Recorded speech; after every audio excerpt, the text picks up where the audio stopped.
करतो.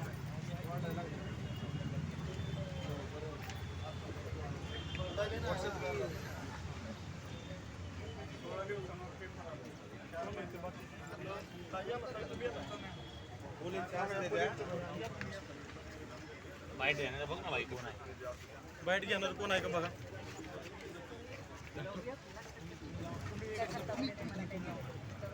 त्यांना सांगा ना.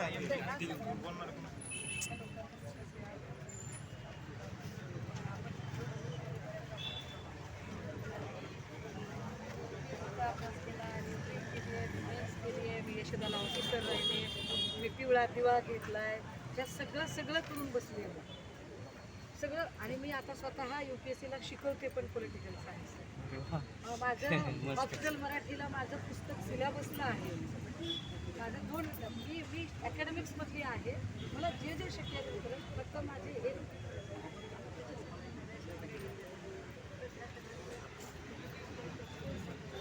करायचं नाही, चुकीच्या पद्धतीने नाही करायचं. आपल्याला तर हे हाऊसमध्ये रेट करायची जबाबदारी माझी पक्का 100% हे हाऊस. आपण बाईट घेतो.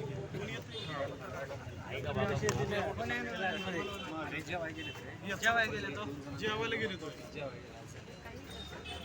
ह्याचा वाईट करून पाठवते, तुमच्याकडे पाठवते. तुमच्याकडून तो लागणार नाही. मी माझ्या ट्विटर हँडलवर टाकते जेणेकरून त्यांना तो घ्यावा लागेल. आपल्याकडे मार्ग आहेत ना त्याचे. त्यावेळेस जागाच नाही, ओपनला जागाच नाही. पण त्यानं फॉर्म एक्झाम जरी दिली आणि त्याचा ड्रॉप जरी केला तरी त्याला पोस्टच मिळणार नाही. डायरेक्ट शून्य जागा आहे त्या ओपनला. पण आता PSI व्यवहार झाले पाहिजे. PSIच्या जागा आल्या जागा 392 जागा आहेत. ओपनसाठी नाही, झिरो जागा. आणि याच्या 2 जागा ओपनला आहेत. पण आता ह्याच्यात काय प्रॉब्लेम आहे माहिती सरळ सेवा विषय त्या वेगळ्या होत्या. MPC घेत नाही ते एक्झाम. ते एक मागणी वेगळीच आहे की MPC घ्या, कारण त्यात नॉर्मलायझेशन मेथडमध्ये गोळ होऊन डायरेक्ट पोरली होतं. पण ह्याच्यात दुसरी काय माहिती आहे ताई, MPCच्या इतिहासात आतापर्यंत फक्त 150 जागा आलेल्या. आता ह्याच्या आधी कधीच एवढ्या जागा कमी नव्हत्या. आणि प्लस ही 5 वर्ष झालं काही जागाच नाही घ्या. 5 वर्ष झालं जागा झाल्या. आपण आता हाऊसमध्ये जेव्हा बजेट सेशन असतो तेव्हा आपण जरा कॉन्टॅक्ट मी स्वतः तुमच्यासोबत बसायला तयार आहे. अगदी आझाद मैदानावर बसायला तयार आहे.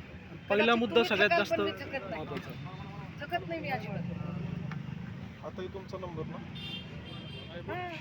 माझा नंबर गुगलवर टाकला तरी ना सेव्ह करा. काय होतं तुम्हाला भरपूर मला एक मेसेज टाका. मी दुसरा मुद्दा कसा आहे, बोल जर अर्जंट काय मुलं आहेत ना अभ्यासाला, त्यांचा महिन्याला 10,000 रुपये खर्च आहे. जरी समोरच्या फोनवर लाव ना, समोरच्या काकूच्या फोनवर लाव.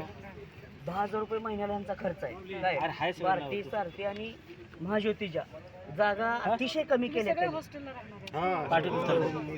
रूम भाड्याचा काय प्रॉब्लेम करायच्या होत्या काय त्यांनी एक्झामच्या मुली शिल्लक मॅडम आम्ही ऐका ना मॅडम, मी मुंबईला गेलो 4,500 रुपये. ज्यावेळेस त्यांनी रिझल्ट लावताना डायरेक्ट जागांची जाहिरात आली आहे. त्याची परीक्षा किती तारखेची आहे? सप्टेंबर ऑक्टोबर मध्ये जाते वेगवेगळ्या मॅडम आणि रिझल्टच्या वेळेस त्यांनी डायरेक्ट जागा दिली. आमचं एवढं चांगलं म्हणजे आधीची जाहिरात एक वेगळी काढली होती. आणि अचानक जागा त्यांनी कमी केल्या. मग आम्ही काय करायचं? माझा 99.22चा रिझल्ट आहे माझ्या. आणि NTC समाजाला फक्त 5 जागा आहेत आणि टोटल महाज्योतीला 100 जागा आहेत फक्त. हा का नाही आमचा एवढा मोठा मयूर हे पर्सेंटाईल आहे. पर्सेंटाईल आहे ना, त्याच्यावरच मेरिट लागतं ना फायनल. तेवढ्या जागा आहेत. अरे ती पसरत.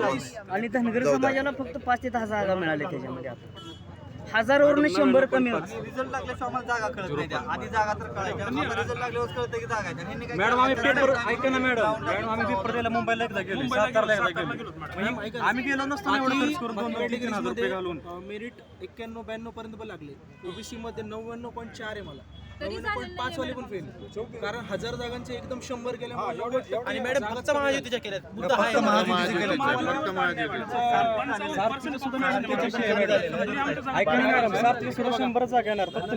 प्रश्न तो नाही रे. आपली ट्रायबलची 7,600 ऍप्लिकेशन आहे. 300 सीट UPSC ला आहे. जागांचं तुम्ही कंपॅरिझन बघा. 2,000 हे बरोबर आहे. आरतीचं 2,000 हे मला पाठवणार आहे ना तुम्ही? पाठवलं. इकडे 25,000 ऍप्लिकेशन आहेत. पर्सेंटेजच्या माने महाज्योतीचे 25,000 ऍप्लिकेशन मध्ये फक्त 100 सीट्स आहे. इकडे 13,000 ऍप्लिकेशन आहे. पार्टीला त्यांनी 400 सीट ठेवले. बरोबर म्हणजे त्या प्रपोर्शनमध्ये पॉप्युलेशनच्या इकडे आपलं 25,000 ॲप्लिकेशन्स केले ओबीसी पर्सेंटेज आणि ARTI म्हणजे काय ART अण्णाभाऊ साठे एका समाजासाठी एका समाजासाठी 100 जागा ठेवल्या ओबीसी इकडे मध्ये पूर्ण ओबीसी त्याच्यामध्ये एनटी आले फिमेल सगळ्या कॅटेगरी मिळून त्यांनी 100 जागा ठेवल्या ज्या 1000 होत्या मागच्या वर्षी म्हणजे आणि एकूण जागा बघितल्या तर ह्या 800 होत्या ह्या 800 होत्या म्हणजे जवळजवळ 2200 ते 2,500 जागांच्या 500 जागा करून दिल्या. बजेट सेशनच्या पण